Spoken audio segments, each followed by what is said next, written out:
ఆడబిడ్డ చెప్తా ఉంది, ఆ రోజు చదువుకోవాలంటే ఆడపిల్లని చదివించేవాళ్ళు కాదు తల్లిదండ్రులు. నేను ఎవ్రీడే సవాలుగా తీసుకొని చెప్పేవాడిని, మగపిల్లవాడైనా ఆడపిల్ల అయినా బాగా చదివించండి, మీకు ఇది ఒక పెద్ద ఆస్తి, వివక్షత చూపించద్దని ఎవ్రీడే చెప్పేవాడిని. చెప్పడం కాదు, నేను ఒక పాలసీ తీసుకొచ్చాను.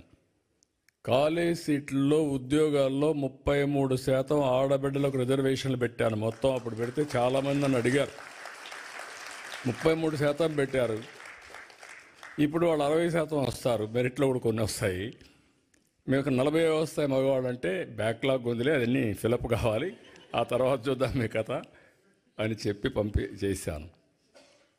అదే మాదిరిగా రాత్రుల్లో కూడా ఆడబిడ్డలు పనిచేయగలుగుతారని నిరూపించి ఐటీ దీనికి 24/7 కింద పెట్టి ప్రత్యేకంగా సెక్యూరిటీ కూడా పెట్టి మీకు పని చేయించాం. ఇప్పుడు ఏ ఐటీ కంపెనీకి పోయినా నేను అప్పుడప్పుడు కంపేర్ చేస్తూ ఉంటాను, మీలో కూడా ఉంటారు.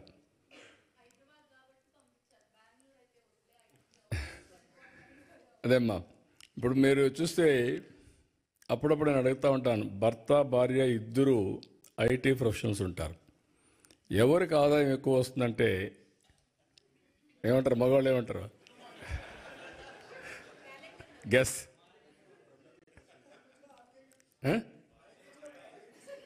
అని కూడా కాదు. మన ఆడవాళ్ళని మనం సరిగా అంచనా వేయలేదు, కానీ there is a theory, right brain left brain. Go and ask your chat GPT. Ladies are more intelligent than men. It is established